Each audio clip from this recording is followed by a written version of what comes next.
Hello friends, we are going to solve our PQB problem 7 and 8 from the chapter number 3 thermodynamics। तो देखिए दोस्तों, हम ये देखते हैं कि इस प्रॉब्लम में हमको क्या दे रखा है। इस प्रॉब्लम में हमको ये दे रखा है the inlet and outlet condition of steam for a adiabatic steam turbine are as indicated in the notations are as usually followed. सबसे पहले आपको ये जो दिख रहा है वो आपको नोटेशन दिख रहे हैं कि इनलेट पर ये कंडीशन है, आउटलेट पर ये कंडीशन है। ये एक कॉमन डाटा क्वेश्चन है, तो इसका एक कॉमन डाटा है। अभी ये क्वेश्चन नहीं है, ये केवल डाटा दे रखा है। अब हम इसके क्वेश्चन पे आते हैं। तो क्वेश्चन क्या है, if the mass flow rate of steam through the turbine is 20 kilogram per second, the power output of the turbine in megawatt. This is a very very simple question. कभी भी अगर हमको टरबाइन दे रखा है तो turbine एक steady flow device होता है। स्टडी फ्लो डिवाइस वो होते हैं जिनके अंदर जितनी एनर्जी इनपुट हो उतनी एनर्जी बाहर निकले। इसका मतलब there should not be any accumulation of energy inside the control volume of the steady flow devices. So अगर हमारे पास टरबाइन एक स्टडी फ्लो डिवाइसेस है तो उसके लिए steady flow energy equation apply होगी। एंड जैसा कि आप सब जानते हैं कि स्टडी फ्लो एनर्जी इक्वेशन क्या होती है। स्टडी फ्लो एनर्जी इक्वेशन यहां पर होगी m dot h1 plus m dot h1 plus. So यहां पर हमारे पास जो स्टडी फ्लो इक्वेशन होगी that will be m dot h1 plus v1 square by 2 plus gz1 equal to m dot h2 plus v2 square by 2 gz2 plus w।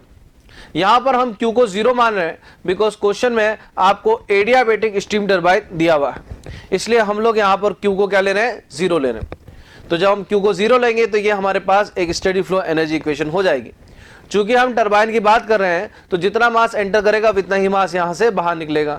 तो आप directly equation apply करिए, ठीक है, डायरेक्टली आप equation ये पे apply करिए। तो डायरेक्टली इक्वेशन अगर हम अप्लाई करेंगे तो h1 की वैल्यू हमको क्वेश्चन में गिवन है 3200, v1 की वैल्यू हमको क्वेश्चन में गिवन है 160, बट यहां पर हमें 2000 से अपोन करना पड़ रहा है क्योंकि हम यहां पर h1 को किलो जूल पर केजी में लिख रहे हैं। तो हमको फिर वेलोसिटी को भी किलो में बदलना पड़ेगा, किलो जूल में बदलना पड़ेगा। इसी तरह से पोटेंशियल एनर्जी को भी किलो जूल में बदलना पड़ेगा। एंड फॉर दैट हम लोग यहां पर 1000 से अपॉन कर रहे हैं। तो इस वजह से ये इक्वेशन बनी, यहां पर 20 की वैल्यू निकली। तो इस पूरी इक्वेशन में जो केवल अननोन होगा वो W होगा। तो ये वाली इक्वेशन के अंदर जो यूनिट बन रही है वो किलोवाट बन रही है, इस वाली यूनिट के अंदर भी किलोवाट बन रही है, इसलिए वर्क की वैल्यू भी किसमें आएगी, किलोवाट में आएगी। ठीक है, अब इसका इसलिए आंसर जो आएगा इसका 12.157 मेगावाट आएगा जब हम इसको सॉल्व करते हैं। और इसका मतलब the answer number 12.157, the answer number is a. तो इस क्वेश्चन का जो आंसर बन रहा है हमारा that is answer A. Now come to the second part of this question. So in this question second part आपको गिवन है कि 8 अज्यूम, कौन सा क्वेश्चन है, 8वां। सो सेकंड पार्ट इस क्वेश्चन का ये गिवन है, assume the above turbine to be part of simple Rankine cycle. ये जो ऊपर वाला टरबाइन है एक रैंकाइन साइकिल का पार्ट है। The density of water at the inlet to the pump is 1000 kilogram per metre cube. Ignoring kinetic and potential energy effects the specific work supplied to the pump. देखिए friends, आप लोग बहुत easily जानते होंगे कि कोई भी अगर ओपन सिस्टम डिवाइस होता है तो उसके अंदर जो वर्क का फॉर्मूला बनता है वो हमारा बनता है VdP।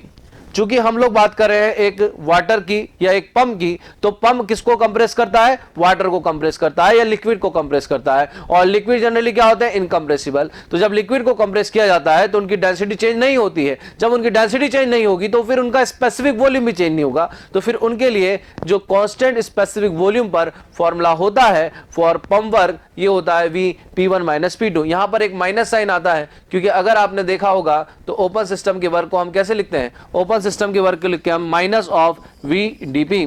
तो चूंकि V कांस्टेंट है तो ये बाहर निकल आएगा और इसका इंटीग्रेशन हमें P2 माइनस P1 देगा। और जब इस माइनस साइन को अंदर मल्टीप्लाई किया जाएगा तो ये इंटीग्रेशन हमका P1 माइनस P2 बन जाएगा। तो इस फॉर्मूले में पहली बात तो स्पेसिफिक वॉल्यूम जो होगा वो 1 अपॉन डेंसिटी होगा। तो उस 1 अपॉन डेंसिटी को यहाँ पर रखेंगे। P1 माइनस P2 आपको क्वेश्चन में दे रखा है क्योंकि सारी इनिशियल एंड फाइनल कंडीशन आपको क्वेश्चन में गिवन है। That is you can see that this is P2 and this is P1। तो इन दोनों को माइनस करेंगे, सब्सट्रैक्ट करेंगे, तो हमारे पास जो उसका आंसर बन के आ रहा है वो आता है 2.93 किलो जूल पर किलोग्राम। तो इस हिसाब से हमारे ऑप्शन में अगर हम ये देखें तो ये आंसर हमारा आ रहा है that is 2.93 kilojoule per kilogram, that is answer number C. Thank you very much.